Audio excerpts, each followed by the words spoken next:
Saya 2013 buat daurah kajian hadis untuk para dai. Untuk para dai, Pak, ini level dai. Seorang dai nanya mengenai zikir ba'da salat jahran, dengan jahar. Saya kadang jahar, kadang tidak. Banyak tidaknya. Lalu saya jelaskan riwayat bahwa Nabi SAW dan para sahabat mengangkat suaranya berzikri ba'da kulli maktubah. Mengangkat suaranya berzikir setiap sholat wajib. Maka ada riwayat yang kencang suaranya, ada yang tidak. Apa kata si Ustadz? Ustadz, ente salah. Loh, saya kaget. Kenapa? Kebenaran cuma satu. Kenapa ente sebut ada dua? Itu level Ustadz. Kalau Ustadznya udah begitu, gimana jemaahnya? Akhirnya saya tanya balik, kamu punya dalil apa? Dia jawab, saya sudah baca Sahih Bukhari, Sahih Muslim, Sunan Abu Daud, bla bla bla, dan saya tidak menemukan dalil zikir setelah sholat dengan berjamaah dan mengangkat suara. Kebetulan nama dia salah satu nama yang ada di kitab-kitab itu. Saya sebut namanya, Hei Fulan. Wallahi, demi Allah, betul ente sudah baca Sahih Bukhari. Saya khatam 4 tahun, ente berapa tahun? Betul ente sudah baca Sahih Muslim. Betul ente sudah baca Sunan Abu Daud. Jangan-jangan megang aja belum. Baru baca Arba'in, Riyadhus Shalihin, atau Fadilah Amal. Udah berani bilang, gak ada. Jadi dalam konsep dia, kebenaran itu yang ada di pikirannya. Kalau gak ada di pikirannya berarti gak ada. Oh, ternyata inilah mauqif manhaj beberapa ulama muda, bahkan sudah tua hari ini. Kalau nggak tahu, dibilang nggak ada. Saya kemudian tanya, ente sudah baca kitab ini, Sahih Bukhari, baca Sahih Muslim.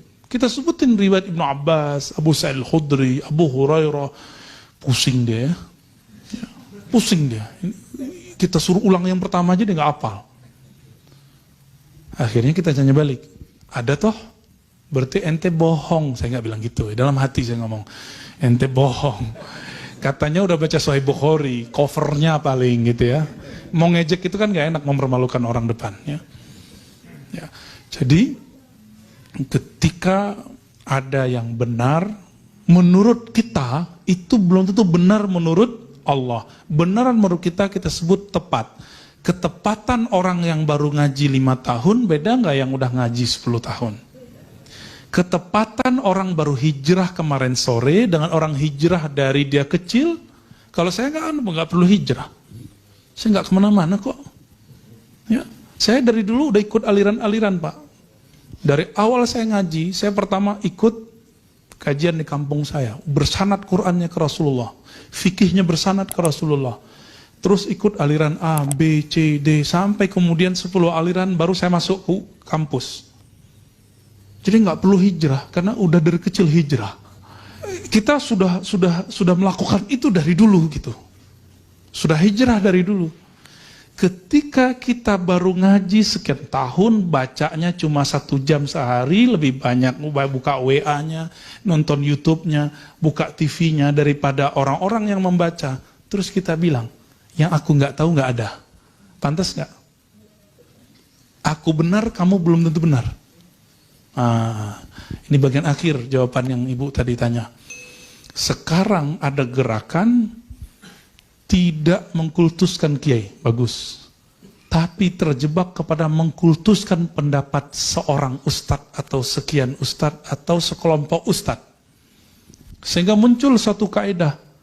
Yang aku katakan adalah kata-kata Allah dan Rasulnya. Ini perkataan yang keliru. Ini perkataan yang berbahaya. Karena jika yang aku katakan adalah kata Allah dan Rasulnya, yang beda sama aku, berarti beda dengan Allah dan Rasul. Bahaya nggak? Bahaya, Pak. Dan ini lebih bahaya daripada kultus kiai. Kultus ustadz, lebih bahaya.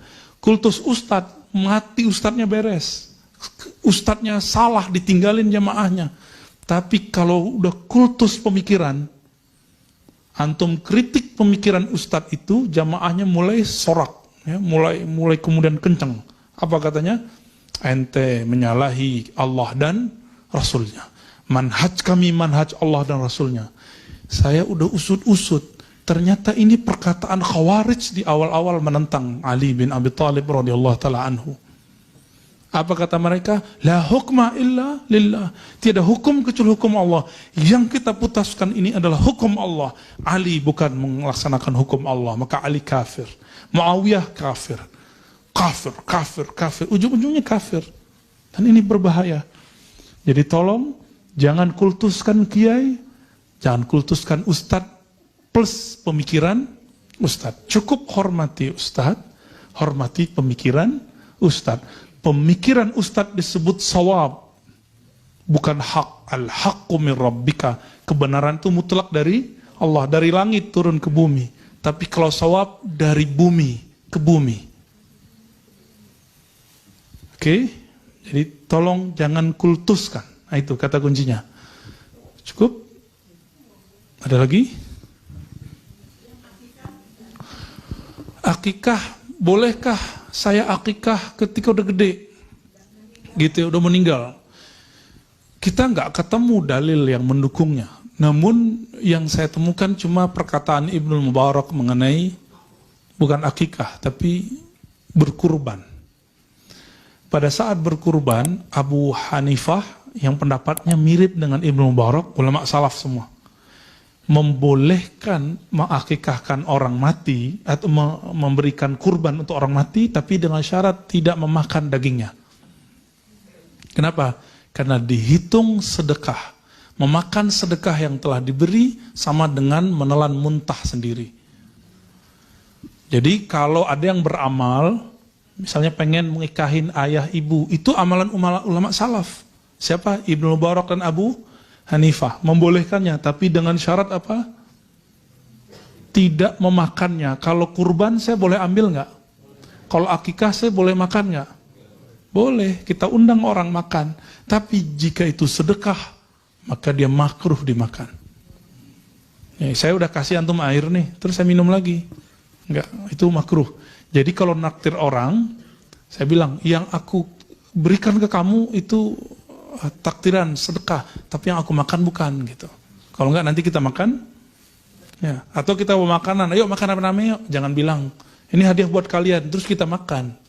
Kita sudah makan, air ludah sendiri. Kalau kita punya ketajaman kolbu, kita bisa lihat tuh orang itu jorok. Cuma antum kan nggak lihat. Alhamdulillah nggak lihat. Coba kalau antum lihat, pusing ya. Seperti Imam Malik itu pusing. Dan Imam Abu Hanifah itu pusing melihat ada orang yang berwudu, itu melihat semua dosanya luntur. Cuma sanggup selama 7 harian, terus minta, ya Rob, tolong cabut pandangan batinku ini. Akhirnya beliau nggak ngelihat lagi. Jadi kalau ada orang sholat sampingnya, kelihatan dia, wah ini bekas Malik nih, nyolong nih. Wah ini habis jelalatan nih matanya nih. Yang satu lagi habis ngultusin kiai ini. Yang satu lagi habis subhatin ustadz nih. Kelihatan sama imam ini, dia cabut. Makanya imam tersebut dulu mengatakan tidak sah berwudu dengan air musta'mal. Sekarang bilang boleh. Tapi Imam Syafi'i bilang nggak boleh. Nanti tanya ustadz-ustadz yang ahli fikih ya.